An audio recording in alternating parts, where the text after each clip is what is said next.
In section 2.4, we look at applications of right triangles. We start with an example. The two equal sides of an isosceles triangle are each 24 centimeters. If each of the two angles measure 52 degrees, find the length of the base and the length of the altitude. An isosceles triangle is a triangle that has two equal sides. Also, the angles opposite those sides will be equal.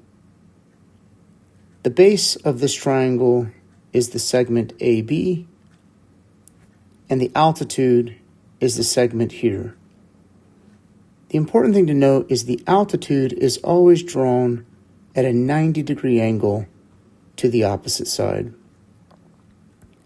So we'll call the altitude of the triangle X, and notice that this makes a right triangle, and we will call this segment Y. Let's solve for X and Y.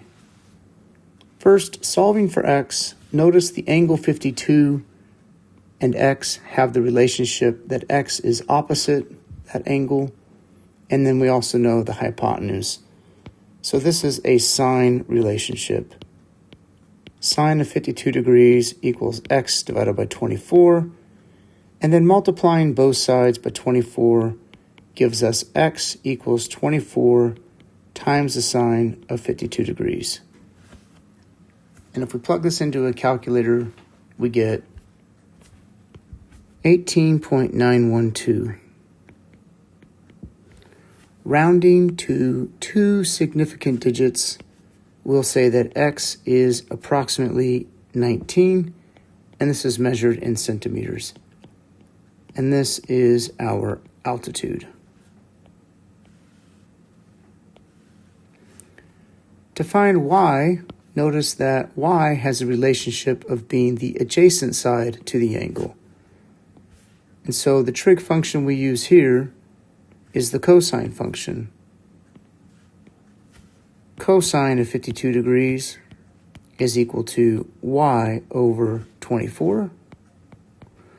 Multiplying both sides by 24 gives us Y equals 24 cosine of 52 degrees. And plugging this into a calculator, we get 14.775, etc. And rounding this to two significant digits would give us 15. Now, I want to tell you a cautionary tale here about rounding. First of all, remember that we are being asked to find the length of the base of the triangle. The base of the triangle is the length from point A to point B. We just found out what Y is. Notice that when you draw the altitude of this triangle, the triangle on the other side here is congruent to this triangle, which means the length of this segment is also Y. So the length of the segment from A to B is actually 2Y, and this is what we're looking for. So what I want to caution you about is when you need to multiply Y by 2, don't round the value for Y before multiplying by 2. Multiply by 2 first and then round the value. You will sometimes get a different result. And that is the case here. So let's go ahead and say that 2Y would be equal to 2 times this number. And if you multiply this result by 2, you get 29.5517, etc. Now, that's the base. So if we round this answer, 29.55, to two significant digits, we get 30, and this will be in centimeters.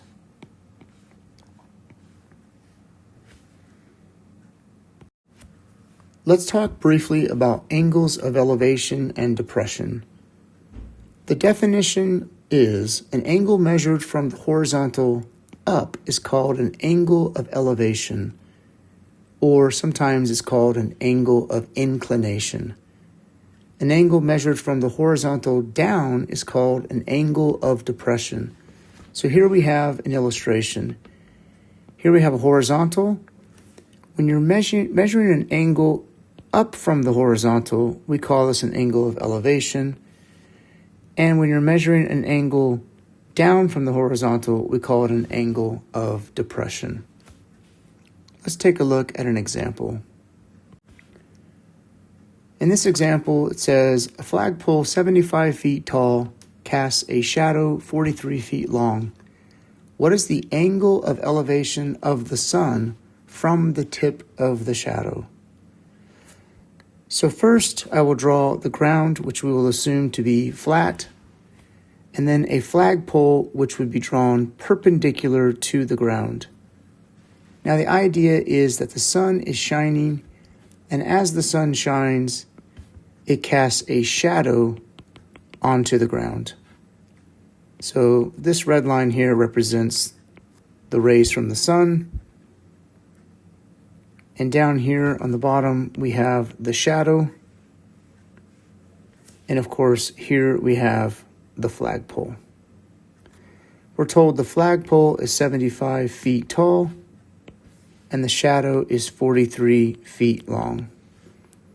And we are looking for the angle of elevation of the sun from the tip of the shadow. The tip of the shadow is right here. So we are looking at this angle. Let's call it theta. To find theta, let's just notice that tangent of theta is equal to 75 feet divided by 43 feet. The feet cancel, which is important, and we get tangent of theta is equal to 75 divided by 43. To find theta, we apply the inverse tangent function, and when we do that calculation on a calculator, we get 60.1729, etc.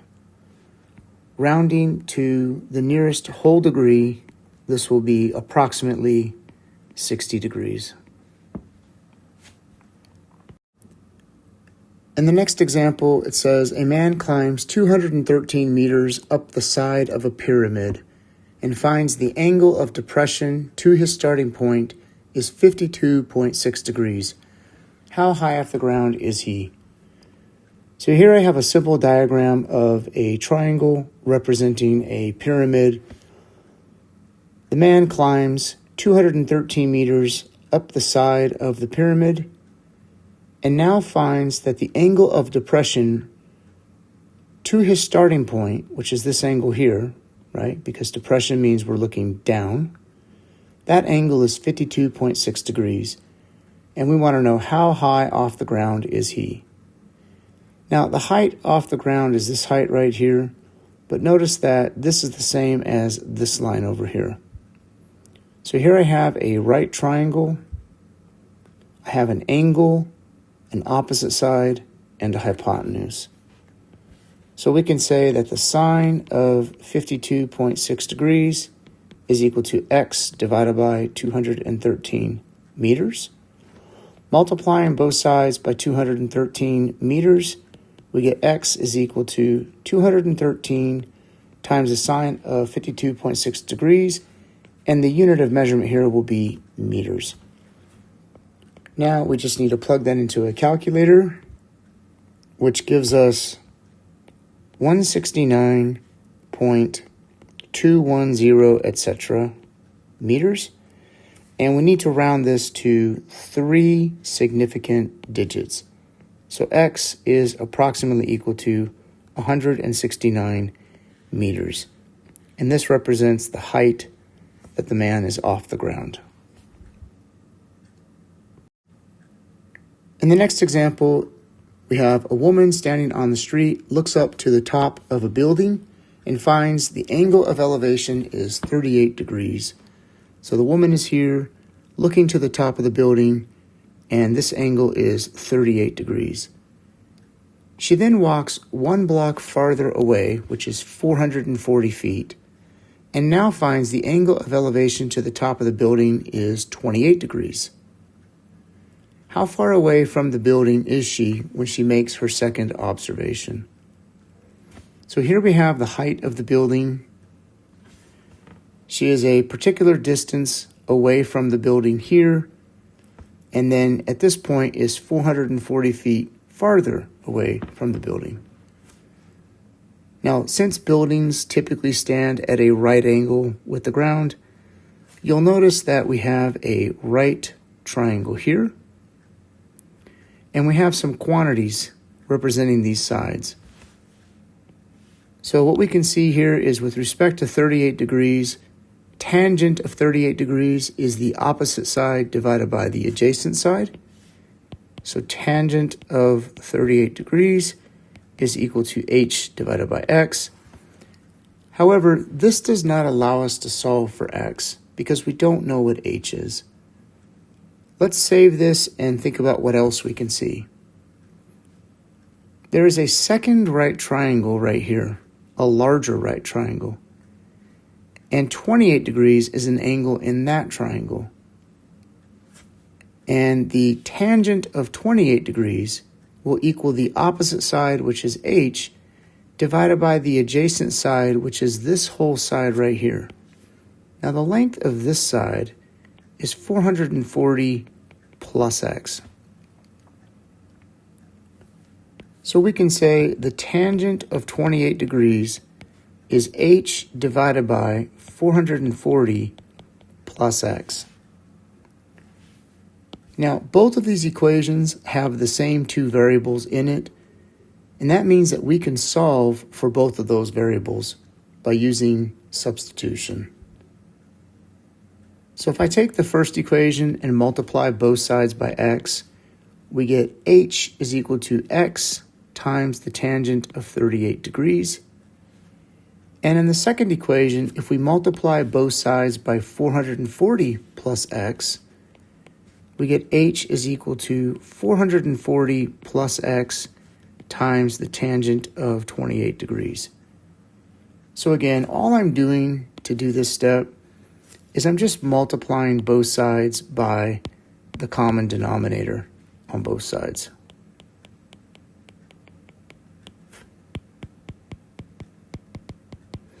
And what happens then is the denominators cancel out and we get h isolated.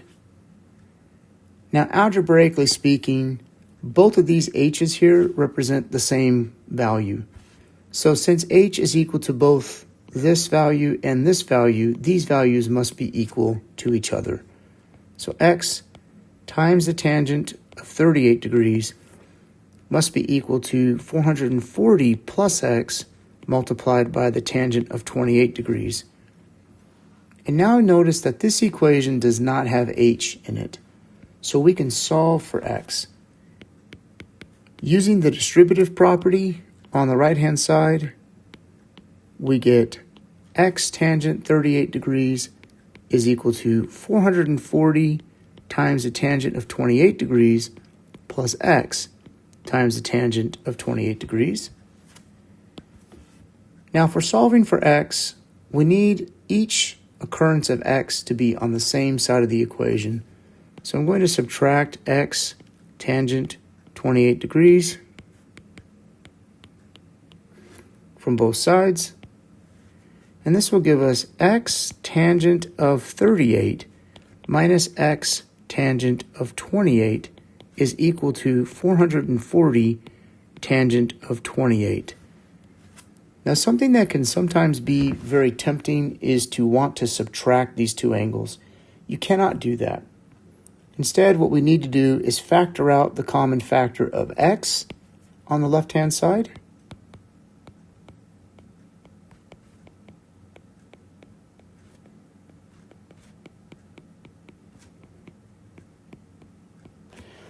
And then now we can divide both sides by tangent of 38 degrees minus tangent of 28 degrees.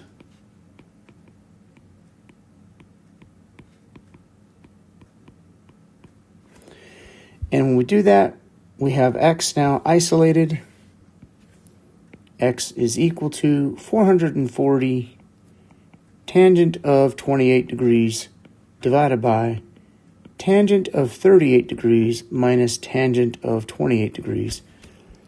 And when you type this into a calculator, what you want to do is make sure you put parentheses around the denominator. So when you type it in, on most calculators, it will look something like this.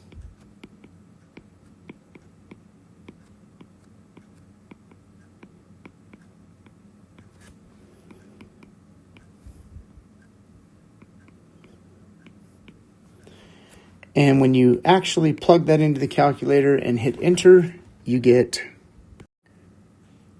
937.397, etc. And in this problem, technically, we should only be rounding to 2 significant digits because the number 440 only has 2 significant digits and the angles are rounded to the nearest degree. So if we round this to 2 significant digits, we will say that x is approximately 940, and this will be measured in feet. And then remember what we were being asked. We want to know how far away from the building is she when she makes her second observation. So we want to know the distance from this point to the building, which is this whole distance here. So that is 440 plus x.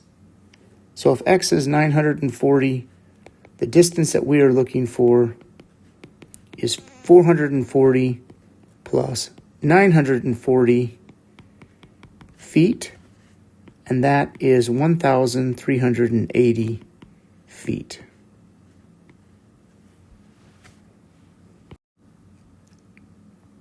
And just a quick note about rounding. I noticed that sometimes textbooks are not consistent with the rules for rounding and significant digits. So what will sometimes happen in these situations is, even though we should be rounding this to 2 significant digits, because the number 440 has 3 digits in it, sometimes textbooks will round this to 937 instead of 940. And if that's the case, then the total distance would be 937 plus 440, which would be 1377. So this is all just a question of significant digits and how many you're supposed to round to. But if ever you get an answer wrong when you look in the back of a book or when you plug it into a computer, it could just be a matter of how they decided to round a particular number. So again, for this problem, the answer really should be 1380, but if they rounded x to 3 significant digits, then the answer in the end would end up being 1,377, just as a note. Next, let's talk about the bearing of a line. We use bearing to describe direction. So the bearing of a line L is the acute angle formed by the north-south line and the line L. And the notation that we use to designate a bearing begins with the north or south direction, followed by the number of degrees in the angle, and then ends with the east or west direction. Let's take a look at some examples. So in this first example here, notice that the direction that the arrow is in the northern direction, but 40 degrees to the east. So the way this direction would be described is north 40 degrees east. In the second example, notice that this direction is in the direction of north, but 65 degrees to the west from north. And so that is described as north 65 degrees west. Now for southern directions, it's the same thing. So in this example, notice that the direction here is in the southern direction, but 70 degrees to the east. And so this is described as south 70 degrees east. And finally, this direction here is in the south direction and 20 degrees to the west. And so it is described as south 20 degrees to the west. So the angle that you see in the direction is always referring to the angle from the north-south line. It's never measured from the east-west line. It's always measured here or here or here or here. Now, as an example of bearing, let's solve the following example.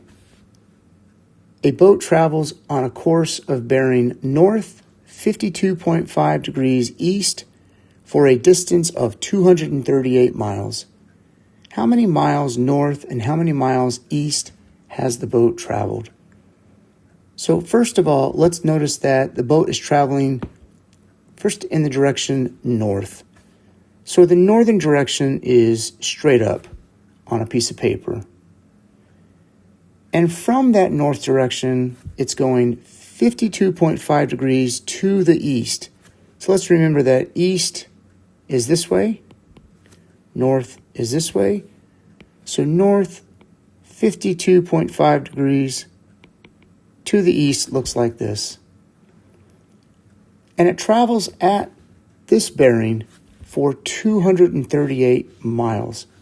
So it's going to travel for a while and it's going to stop. And when it stops, it's at 238 miles. And at that point, we want to know how many miles north and how many miles east has the boat traveled. So let's complete our triangle here. This is a right triangle. The distance that it's traveled north is this distance here. I will call this y. And the distance that it has traveled east is this distance here. I will call that x. And now we can use basic trigonometry to solve for x and y. So to solve for x, we'll use the sine function. Sine of 52.5 degrees is x divided by 238.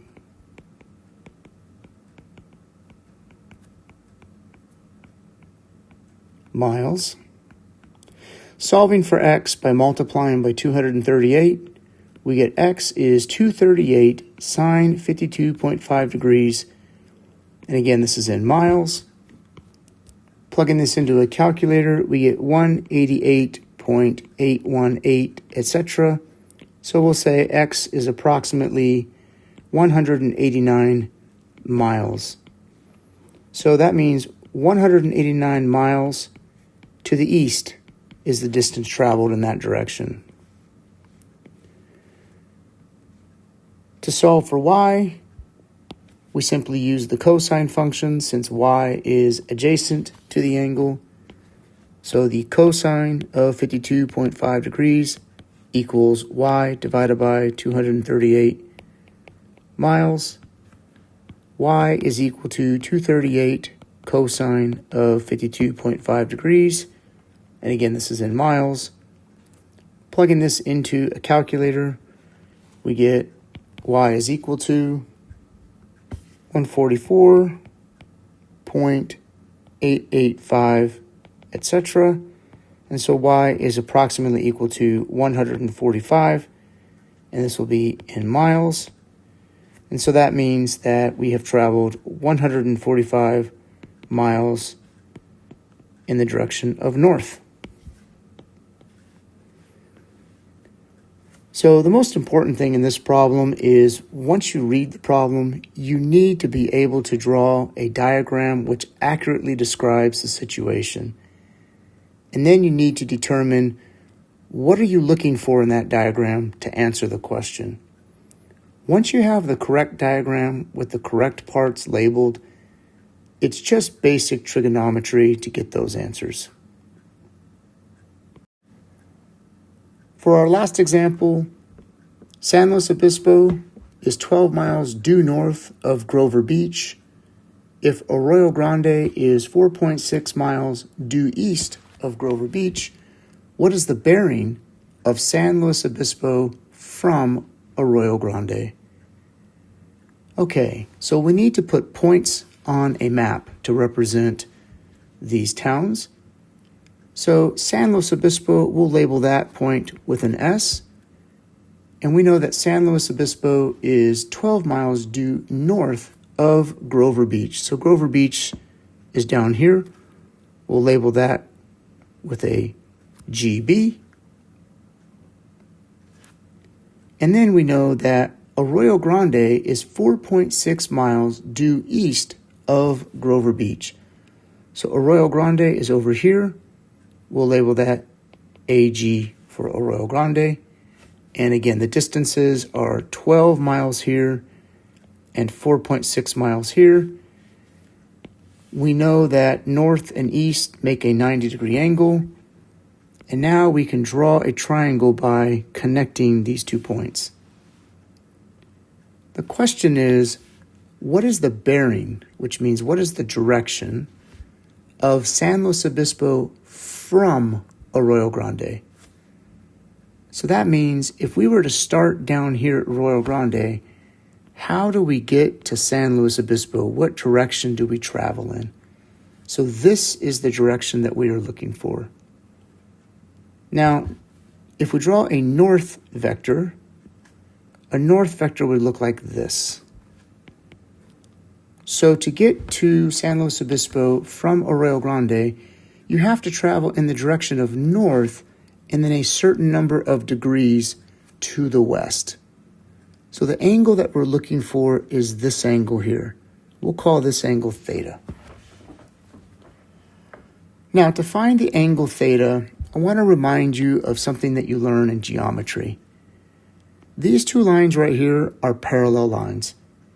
When you have parallel lines cut by another line, this angle here and this angle here, these are called alternate interior angles.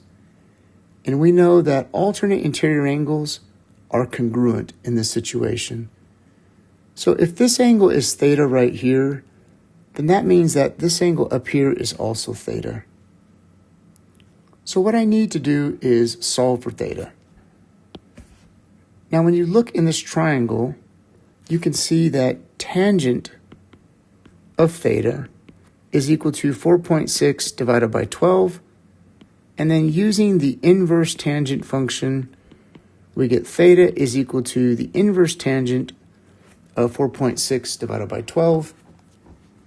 And then we'll plug that into our calculator and get theta is equal to 20.973, etc. degrees. So theta is approximately equal to 21 degrees. Now, what they want is the bearing. The bearing is going to be given, first of all, in the direction of north, and then 21 degrees in this direction, which means 21 degrees to the west. So the bearing is north, 21 degrees to the west.